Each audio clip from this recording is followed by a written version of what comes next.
Le papier. J'aime le papier. Le livre papier continue d'avoir la cote chez les lecteurs.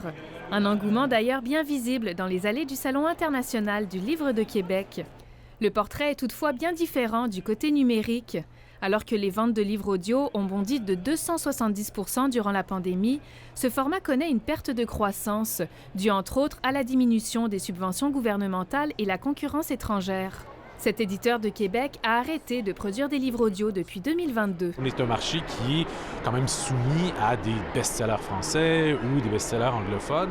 Plusieurs lecteurs, lectrices vont choisir peut-être d'écouter leurs livres audio en anglais aussi, où le marché est quand même en bonne montée. D'après les récents rapports de l'Institut de la statistique du Québec, les tendances sont claires.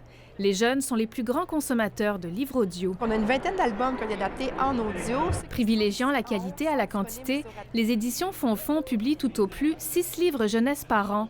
À peine 1 ou 2 auront droit à leur version audio. L'idée de faire du livre audio, c'est vraiment par amour du format. Donc, c'est de dire, on va adapter certains de nos titres en audio.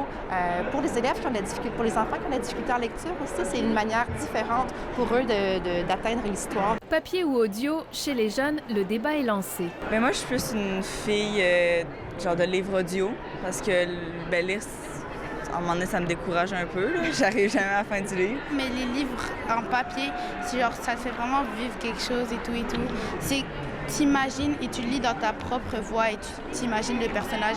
Mais les livres audio, c'est genre ça te montre et tout et tu peux pas genre avoir ton imagination. Pour réduire la facture, l'intelligence artificielle pourrait sembler être la solution miracle. Mais au Québec, les éditeurs préfèrent valoriser le talent d'ici, quitte à produire moins. On respecte les tarifs de l'UDA, on respecte le travail des artistes, c'est des professionnels, on paye des licences pour la musique. C'est difficile de rentabiliser un livre audio, mais je reste quelqu'un d'optimiste, je pense. Et surtout, si on garde le focus sur la qualité et sur l'humain.